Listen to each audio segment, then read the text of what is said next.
আজ বানাবো বাঙালির অত্যন্ত জনপ্রিয় একটি রান্না লাউ চিংড়ি। এটা কিন্তু অনেকেই বানাতে পারেন, তবে আমি কিভাবে বানাই সেটাই শেয়ার করব। খুবই কম মশলায় তৈরি, কিন্তু খেতে ভীষণ ভালো হয়। তো হ্যালো বন্ধুরা, আমি শুভ্রা রান্নাঘরে বুড়িবোধ চ্যানেলে আপনাদের স্বাগত জানাই। চলুন তবে রেসিপিটা দেখে নেওয়া যাক।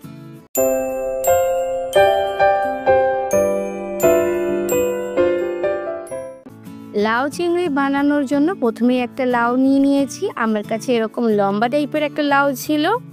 আর প্রথমে আমি লাউটাকে দু টুকরো করে কেটে নিচ্ছি, আর তারপর সেটাকে টুকরো টুকরো করে ছোট করে কেটে নেব। লাউটা কিন্তু বেশ লম্বা ছিল, তো আপনাদের কাছে যদি বড় সাইজের লাউ থাকে সেটাকে 4 ফালি করে কেটে নিতে পারেন। যেহেতু আমার লাউটা লম্বা মতো ছিল, তাই আমি টুকরো টুকরো করে গোল গোল করে কেটে নিয়েছি। এরপর এটার মোটা করে খোসা ছাড়াবো। আর এই খোসাগুলো ফেলে না দিয়ে এগুলো ভাজা করে খেতে কিন্তু ভীষণ ভালো লাগে। যদি আপনারা ভাজা করে খাবেন না ভাবেন, তাহলে খোসাগুলো একদম পাতলা করেও ছাড়াতে পারেন, পিলার দিয়ে যেরকমভাবে ছাড়ায় সেরকমভাবে। এরপর এরকমভাবে লাউগুলোকে দু টুকরো করে কেটে নিয়েছি, আর সমস্ত লাউয়ের খোসাটাই আমি ছাড়িয়ে একটা বাটিতে নিয়ে নিয়েছি। এরপর ভালো করে ধুয়ে নিয়েছি। লাউ কিন্তু খোসা ছাড়ানোর পর খুব ভালো করে ধুয়ে নিয়ে তারপরেই কাটবেন, তাহলে বেশি জল টানবে না। এমনিতেও লাউতে অনেকটা পরিমাণে জল আছে। আর তারপর এরকম এক একটা টুকরো নিয়ে পাতলা পাতলা করে কেটে নেব, যতটা সম্ভব পাতলা করে কাটবো। তবে আমি খুব বেশি পাতলা করে কাটছি, এতটা পাতলা না কাটলেও হবে, আপনারা আপনাদের সুবিধা মতো কেটে নেবেন। এরপর এটাকে সরু সরু করে কেটে নেব। আমি আবারও বলছি, আমি আমার মতো করে সরু সরু করে কাটছি, আপনারা যতটা সম্ভব সরু করে কাটবেন, এতে কোনো অসুবিধা নেই। একটু মোটা থাকলেও আমি পুরো লাউটাই এরকম সরু সরু করে কেটে নিয়েছি, একটা পাত্রে তুলে নিয়েছি। আর তারপর এখানে আমি বেশ কিছুটা চিংড়ি মাছ নিয়েছি। এখানে আমি 250 গ্রাম মতো চিংড়ি মাছ নিয়েছি। আর চিংড়ি মাছের যে পেছনের নোংরা অংশটা থাকে সেটাও ভালো করে বাদ দিয়ে দিয়েছি, আর পরিষ্কার করে ধুয়ে নিয়েছি।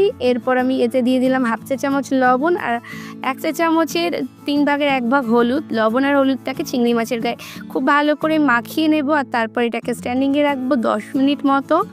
ততক্ষণে মশলার একটা মিশ্রণ করে নেব। একটা বাটিতে দিয়ে দিচ্ছি 1.5 চা চামচ পরিমাণে আদা বাটা, আর তার সাথে দিয়ে দিচ্ছি 1 চা চামচ লবণ, 1 চা চামচ ধনে গুঁড়ো, 1 চা চামচ জিরে গুঁড়ো, 1/2 চা চামচ হলুদ, 1/2 চা চামচ দিয়ে দিচ্ছি লাল লঙ্কার গুঁড়ো। আর কিছুটা পরিমাণে জল দিয়ে একটা মিশ্রণ তৈরি করে নেব মশলার। আর মশলার মিশ্রণটা এভাবে তৈরি করে নিলে মশলার স্বাদ অনেক বেশি ভালো হয়, অনেকটা বাটা মশলার মতো স্বাদ হয়। এরপর গ্যাসে কড়াই বসিয়ে দিয়েছি। কড়াইতে দিয়ে দিলাম প্রথমে 3 টেবিল চামচ পরিমাণে সর্ষের তেল। আর তেলটা ভালোভাবে গরম হয়ে যাওয়া পর্যন্ত ওয়েট করব। তেলটা যখন গরম হয়ে যাবে, তখন এর মধ্যে আগে থেকে লবণ হলুদ মাখিয়ে রাখা চিংড়ি মাছগুলো দিয়ে দিচ্ছি। আর চিংড়ি মাছগুলো দিয়ে নেড়ে চেড়ে লাল লাল করে ভেজে নেব। 3 থেকে 4 মিনিট হাই টু মিডিয়াম ফ্লেমে রেখে ভাজলে চিংড়ি মাছটা সুন্দরভাবে ভাজা হয়ে যাবে। তো দেখুন, হাই টু মিডিয়াম ফ্লেমে দিয়ে 3 থেকে 4 মিনিট চিংড়ি মাছটাকে ভেজে নিয়েছি, আর মাছটা সুন্দর কালার চলে এসছে। চিংড়ি মাছ কিন্তু কখনোই বেশি ভাজতে যাবেন না, এতে করে রাবারি হয়ে যায়। চিংড়ি মাছটা আমার ভাজা হয়ে গেছে। এরপর চিংড়ি মাছগুলোকে কড়াইয়ের একটা ধারে সরিয়ে নিচ্ছি, যাতে এক্সট্রা তেলটা কড়াইতে থেকে যায়। আর তারপর চামচ দিয়ে চিংড়ি মাছগুলোকে একটা আলাদা পাত্রে তুলে নিচ্ছি। চিংড়ি মাছ ভাজার পর যে তেল আছে তাতেই দিয়ে দিচ্ছি একটা মাঝারি সাইজের আলু ডুমো করে কেটে। এরপর আলুটাকেও 2 থেকে 3 মিনিট নেড়ে চেড়ে বেশ লালচে রং ধরা পর্যন্ত ভেজে নেব। হাই টু মিডিয়াম ফ্লেমে রেখে ভাজলেই হবে।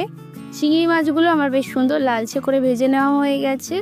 এরপর চিংড়ি মাছগুলোকেও তেল ঝরিয়ে তুলে নেব।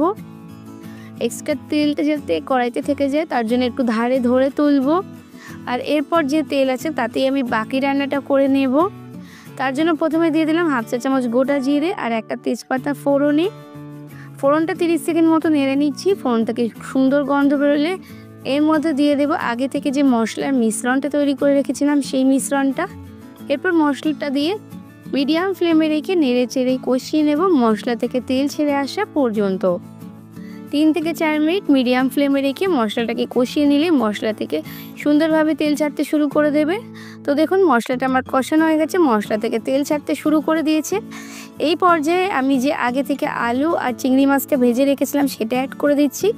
আলু আর চিংড়ি মাছটা দিয়েও মশলার সাথে 1 থেকে 1.5 মিনিট মতো একটু কষিয়ে নেব। এতে করে মশলার ফ্লেভারটা খুব ভালোভাবে আলু আর চিংড়ি মাছের মধ্যে মিশে যাবে।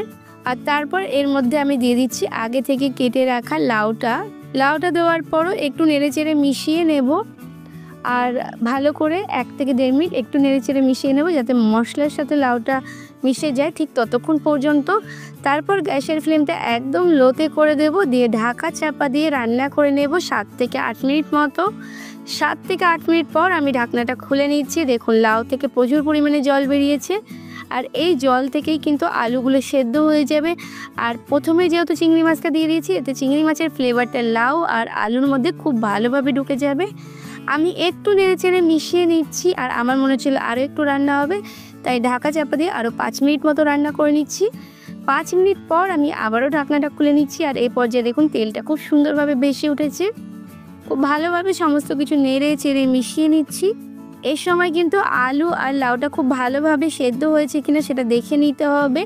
তো এখানে আমি 2টো গোটা কাঁচা লঙ্কা দিয়ে দিলাম। আপনারা যদি ঝাল বেশি খান লঙ্কা দুটো অবশ্যই চিড়ে দেবেন, এতে কাঁচা লঙ্কার একটা সুন্দর ফ্লেভার আসবে। এরপর নেড়ে চেড়ে মিশিয়ে নিয়ে একদম শেষে দিয়ে দিচ্ছি 1 চা চামচের 4 ভাগের 1 ভাগ গরম মশলা। আপনারা চাইলে এখানে একটু ঘি অ্যাড করতে পারেন, তবে ঘি ছাড়াও কিন্তু এটা খেতে ভীষণ ভালো হয়। তো দেখতেই পেলেন কত সহজেই তৈরি হয়ে গেল দুর্দান্ত স্বাদের লাউ চিংড়ি। আমি 5 মিনিট স্ট্যান্ডিং টাইম দিয়ে গরম গরম ভাতের সাথে সার্ভ করে দেব। তাহলে বন্ধুরা, আমার আজকের লাউ চিংড়ি রেসিপিটা আপনাদের কেমন লাগলো অবশ্যই কমেন্টস করে জানাবেন। ভালো লাগলে লাইক শেয়ার করে অন্যদের দেখার সুযোগ করে দেবেন। আর যদি এখনও আমার চ্যানেলটাকে সাবস্ক্রাইব না করে থাকেন তাহলে তাড়াতাড়ি সাবস্ক্রাইব করে পাশে থাকা বেল আইকনে ক্লিক করে দেবেন, যাতে পরবর্তীকালে চ্যানেলে যখন নতুন কোনো রেসিপির ভিডিও আপলোড করব সবার আগে আপনাদের ফোনে নোটিফিকেশান পৌঁছে যায়। আজকে এ পর্যন্তই, আবার আসবো অন্য কোনো দিন অন্য কোনো রেসিপি নিয়ে। ততক্ষণ ভালো থাকবেন, সুস্থ থাকবেন।